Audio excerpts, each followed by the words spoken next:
Menstruasi.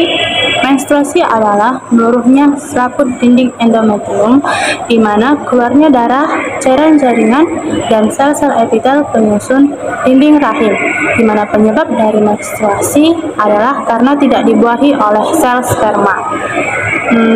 Menstruasi ini terdapat 4 hormon, yaitu ada hormon estrogen, hormon progesteron yang terletak di dalam ovarium, kemudian ada hormon LH dan hormon FSH yang diproduksi oleh kelenjar hipofisis yang terdapat di dalam otak.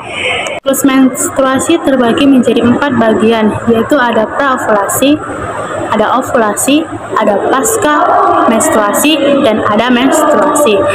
Di mana dimulai dari praovulasi, di mana kenaikan hormon FSH, hormon yang menstimulasi pematangan hormon, di mana folikel primar, folikel sekunder, sampai ke pematangan folikel disebut folikel de Graaff. Setelah matang di dalam folikel, terdapat oosit sekunder yang siap untuk dilepaskan atau berovulasi, yang disebabkan oleh hormon estrogen naik sehingga menyebabkan FSH-nya terhambat dan LH-nya naik.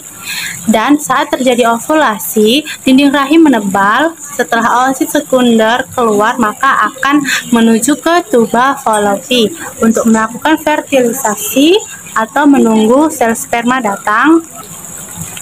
Jika tidak dibuahi atau tidak terjadinya pembuahan, maka folikel yang tadi akan berubah menjadi corpus luteum, di mana kemudian akan berubah lagi menjadi corpus luteum.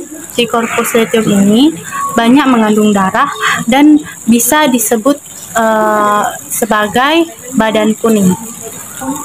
Pada saat ovulasi, estrogen naik, FSH-nya turun, dan LH-nya mulai naik. Karena LH naik, corpus luteum tadi yang bekas folikel de Graaff berubah menjadi corpus luteum. Kemudian hormon progesteronnya naik, fungsinya untuk menebalkan dinding endometrium, disebabkan oleh kenaikan hormon LH di skala ovulasi. Kemudian corpus luteum ini sifatnya merangsang pengeluaran hormon progesteron, maka hormon progesteron naik, fungsinya untuk menebalkan dinding endometrium. Kemudian jika tidak terjadi fertilisasi atau pembuahan, corpus luteum ini akan berubah menjadi corpus albikal.